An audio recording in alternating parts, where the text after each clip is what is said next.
So this is my Dance Nation essay, video essay. This isn't obviously the most ideal setup, but my computer decided not to work even though it's done it before, but hey, I figured it out. So let's start with my thesis and a little bit about the genre. My thesis is change is happening all around you even if you're not always entirely aware of it or realizing it. All of the girls and the one boy in the show and all the characters, they all go through change throughout the show without realizing it sometimes, or even if they do realize it, which they do sometimes, they all go through it and a lot. Throughout the play, they're finding out what they like, what they don't like, what they want to do and how they want to do things. And the genre of the play is kind of coming of age / a sport drama play. All the girls are kind of finding out who they are. Their bodies are changing. Their lives are kind of getting shifted by these new experiences that they have never experienced before. It's a very dramatic, and there's a sports in it, which is dance, obviously. So this is.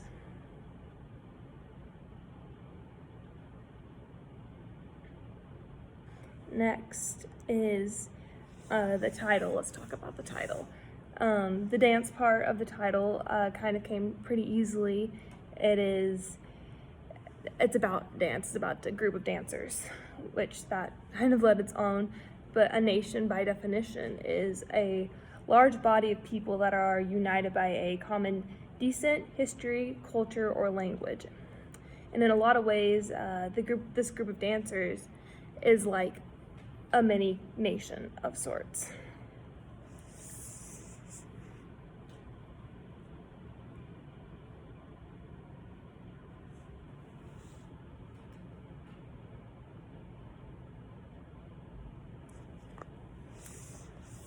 Next is another part about the title.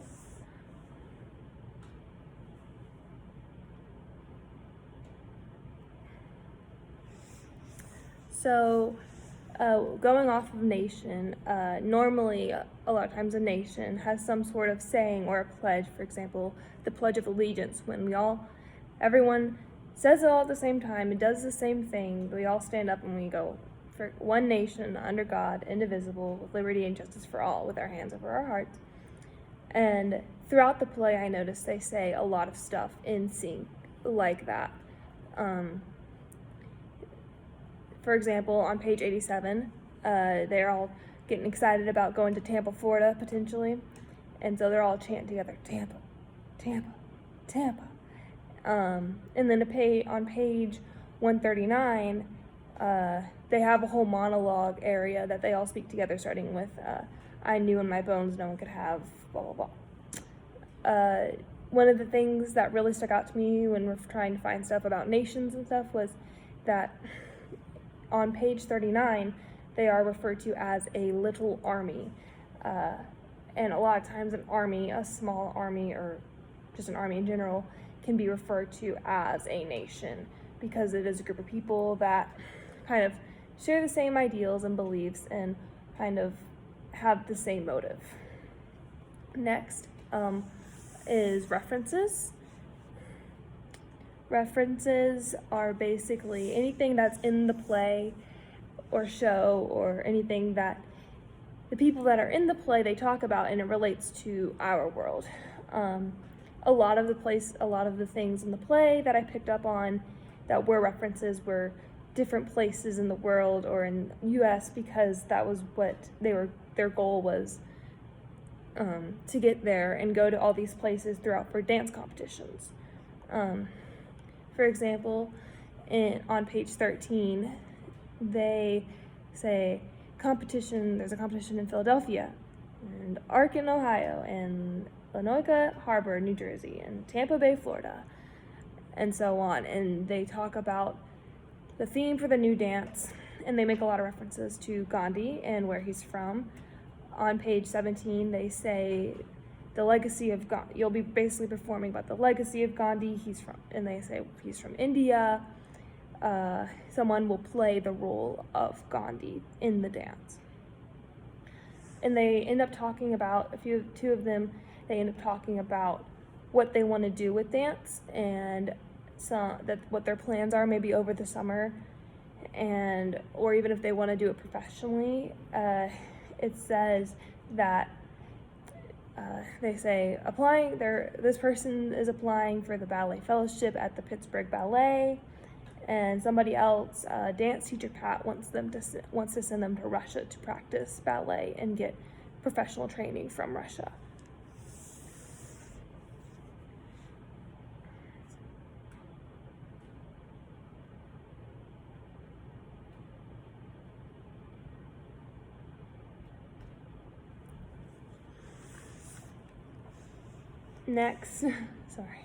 Next, I'll be talking about polarity. Polarity is the idea that one person kind of changes how they are thinking throughout the play, or two people have very different ideals throughout the play. One of the people that I thought mainly did this was Zuzu's mom and Zuzu herself. Zuzu's mom changes her thought kind of throughout the play. I felt like at the beginning she was very much on to Zuzu about everything that she did with dance-wise, and if she forgot something and if she did something, it was kind of Zuzu's fault. And then later on, I feel that she stood up for her against dance teacher Pat, defending her, thinking that dance teacher Pat wasn't allowing her to reach her limits and be the dancer that she could be. Next, with polarity.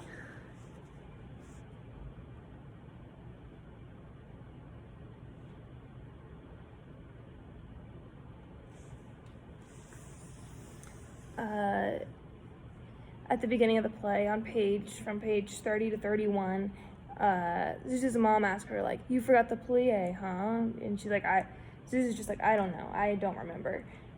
And I think that Zuzu's getting really annoyed with her mom and kind of with dance in general, just how I think she's getting slowly burnt out. But I don't know if she's realizing that she's getting burnt out. And then a little while later on page 46, Zuzu's mom comes in and talks to dance teacher Pat and says that Zuzu's not allowed to be the best dancer she can be. You won't let her, on page 46. I think that her subconscious, in a sense, if we're going in a weird-ish, not really weird, but a different route, is her subconscious is realizing things need to change. We don't want to do dance anymore, so let's try something else. So her subconscious makes her nervous and mess up, and then towards the end of the play, she slowly begins to realize that she doesn't want to dance anymore.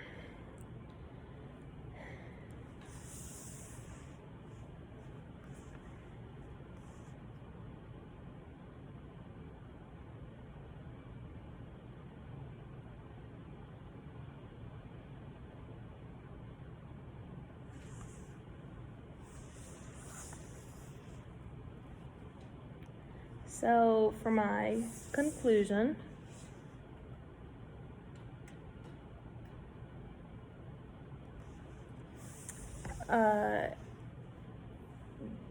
there is a lot of change in this play.